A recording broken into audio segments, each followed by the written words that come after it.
الحمد لله رب العالمين الرحمن الرحيم مالك يوم الدين إياك نعبد وإياك نستعين اهدنا الصراط المستقيم صراط الذين أنعمت عليهم غير المغضوب عليهم ولا الضالين آمين.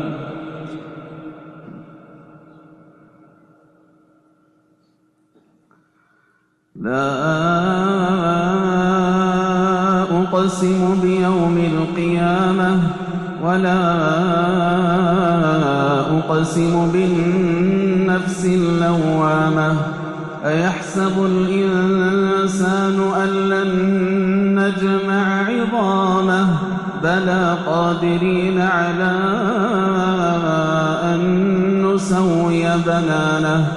بل يريد الإنسان ليفجر أمامه يسأل أيان يوم القيامة فإذا برق البصر وخسف القمر وجمع الشمس والقمر يقول الإنسان يومئذ أين المفر كلا لا وزر إلى ربك يومئذ المستقر ينبأ الإنسان يومئذ بما قدم وأخر بل الإنسان على نفسه بصيرة ولو ألقى معاذيره لا تحرك به لسانك لتعجل به إن علينا جمعه وقرآنه فإذا قرأناه فاتبع قرآنه ثم إن علينا بيانه كلا بل تحبون العاجلة وتذرون الآخرة وجوه يومئذ ناظرة إلى ربها ناظرة ووجوه يومئذ باسرة تظن أن يفعل بها فاقرة كلا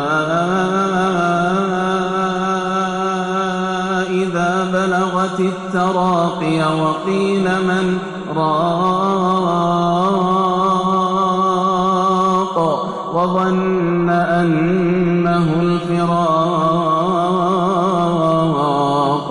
والتفت الساق بالساق إلى ربك يومئذ المساق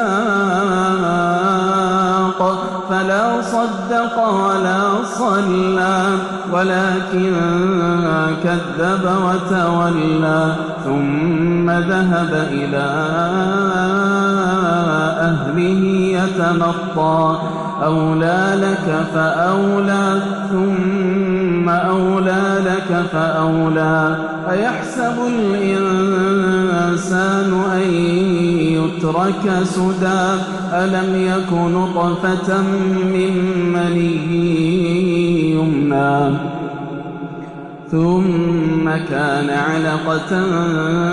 فخلق فسوى فجعل منه الزوجين الذكر والأنثى أليس ذلك بقادر على